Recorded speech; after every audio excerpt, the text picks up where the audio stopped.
lot of talk in the design community at the moment about design systems, and of old we had brand guidelines and style guides, so maybe we can talk a little bit about what a design system is and how that differs in a digital domain to your traditional brand guidelines maybe. Absolutely. There's so many ways to unpack what a design system means for brands, for users. If I had 10 seconds with you in a room, I would probably say a design system is a set of rules or standards that allow digital teams to roll out digital products at scale and quickly. It's purely looking at efficiency, productivity. But I find it easier to talk about design systems by comparing them to their more popular distant cousin, brand guidelines. Every brand has a brand guideline document, right, as you know. Typically, in a brand guideline document, you'd expect there to be brand attributes, brand pillars, tone of voice. Then we go into loose visual details around typography, headlines, secondary colours, primary colours, and then to varying degrees of detail, how the brand looks across multiple platforms. So if you're lucky, you'll get a couple of pages on an email or 6 sheets, brochures, websites, which is enough to make a start, but it's not nearly enough to take the brand all the way to a foolproof and future-proof look and feel. Also, by definition, brand guidelines are guidelines, they're not rules, right? So it opens a lot of it to subjectivity and to interpretation, and that is the enemy of conversion in the long run, right? So design system comes in and completely takes subjectivity out of the equation. It goes beyond visuals and looks at how a brand behaves, not just how it looks. I think that's the main difference between that and brand guidelines. It serves not only the brand, but the brand and the user, which is kind of what we need to do going into the future. In fact, I think in a world where things are changing so quickly for us to not be able to keep up with them, a design system is probably the best way to anchor your brand to a single source of truth into the future. So it's this complete, like, robust set of building blocks that defines the behaviours of how you show up and how that experience is deployed, right, to customers and users. Absolutely. Rather than being these guidelines you kind of need to work out how to operate within. It's a solid set of building blocks. Unbreakable brand tenet, exactly that.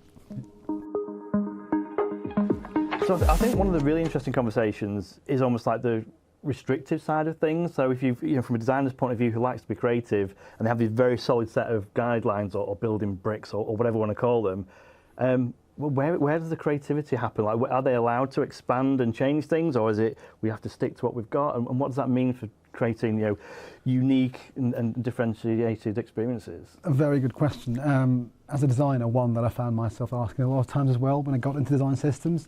We use the word rules and standards when we describe design systems, and by definition, rules and standards sound very restrictive. For me, it's the complete opposite. We're talking about creative freedom and freedom of expression, right? Now, let's take a painting as a work of art. I'm sure you'd agree that is a very good example of creative freedom, right? An artist comes in, does what they want, right? And it looks beautiful.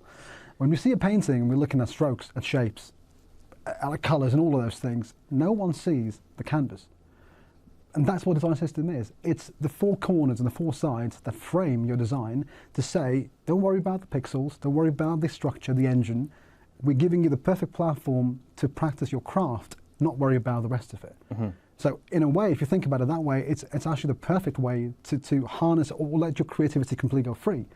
So for me, once you see it in that way, it's the complete opposite of it being restrictive. I think it gives you full freedom, knowing what you're designing looks good, but also works just as well. Yeah. And it gives UX teams peace of mind to know that even though design looks crazy maybe in the long run, it's focused on conversion, it's focused on usability, it will never break.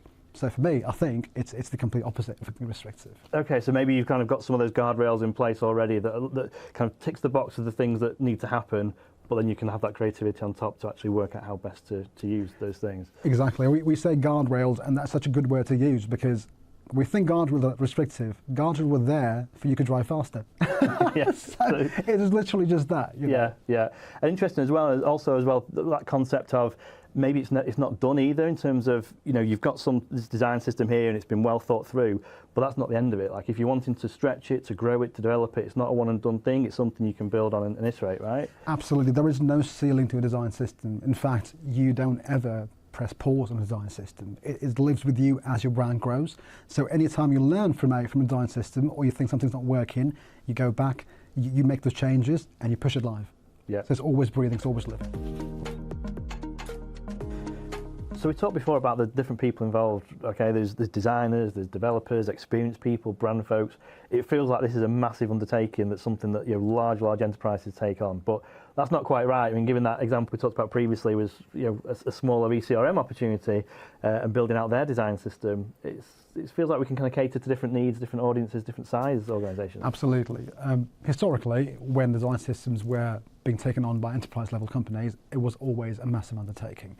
But now we are in a world where we work in leaner and more agile ways than ever before. So we absolutely have to cater our solutions based on our brand's ambition and maturity level. I think we can agree that design system for IBM, for instance, are not the same as a design system for an SME, and a design system for websites will be very different to ECRM, for instance. And how we make an effort to combat that is by adding sub-ceilings to a design system maturity level. So, for instance, we could go from a 2-month to a 1-year program with a brand where we start off with UI standards, go into pattern library, go into component libraries, and go into interaction standards.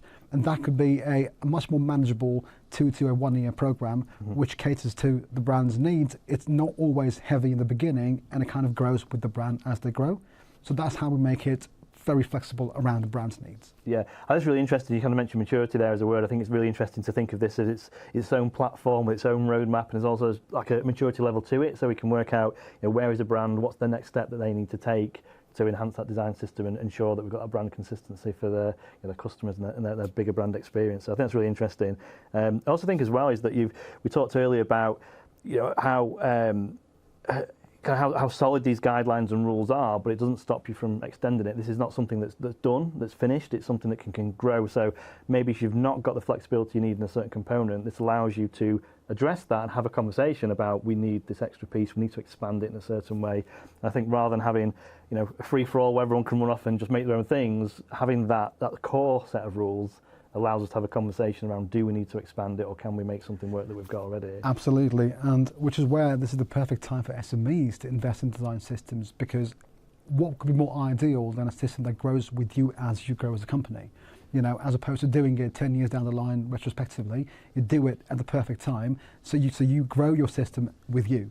And that's the best way to kind of get into it. Yeah, I think you mentioned perfect time as well, so we can't talk about this without talking about AI, right? So the fact that we're looking at how do we get design systems into code and how do we get Figma designs, screen designs into code, what better than to start with a really solid set of rules and guidelines to make sure that LLM is kind of well informed of your design system. 1000%. So we talked a lot around almost like the versatility of this as well, right? So, it doesn't have to be this big enterprise solution. There's different points on this maturity ladder where we can start to invest and build out a design system. But I think there's a good conversation to be had about like when exactly in your process you should be considering a design system. And I think there's probably multiple whens that we can kind of talk around as to when it should make sense for a brand to think about this. Absolutely. Non-biased answer. You, as a brand, should not at all invest in design systems because they're trendy. You do it based on your present challenges and your future ambitions. For instance, are you a brand that works with a lot of subcontractors, freelancers, multiple design teams? If so, you are opening your brand up to subjectivity and interpretation. You absolutely need a design system to lock your brand core to one single source of truth.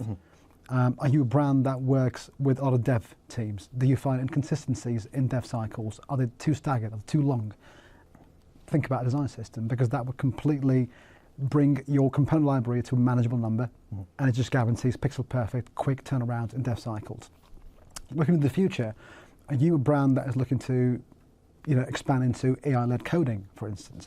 Using Cursor or Figma MCP, they're all coming up now, and we know, as we know, that Figma MCP and AI-led coding platforms work better with simple structured components. If you give them too many convoluted templates and cluttered visuals, they tend to mess up very quickly. So if you are looking to expand into an AI-led coding platform or a way of working, absolutely design systems. I think now more than ever, because like I said before, we're changing very quickly. Every brand needs a single source of truth and an anchor to hold it together, and this would be the perfect time to invest in a design system. Yeah, I think it's great. It's almost a case of if you've not got one, AI is going to encourage you to put one in place. I think you're absolutely right. When we're kind of using text-based AI solutions, when ChatGPT first came out all those years ago, it was always about prompt engineering, right? So you've got to make the right prompt to get the right output. similar sort of thing. If you're trying to prompt, MCP and cursor and all this sort of stuff, you've got to have that right structure in place, that correct design system to make sure that your outputs are going to be consistent and well built. We spoke about future-proof and foolproof as systems for design systems. I think if you don't future-proof your brand now, somebody else will future-proof for you, and that's pretty much it. So, not a better time than now, basically. Exactly that.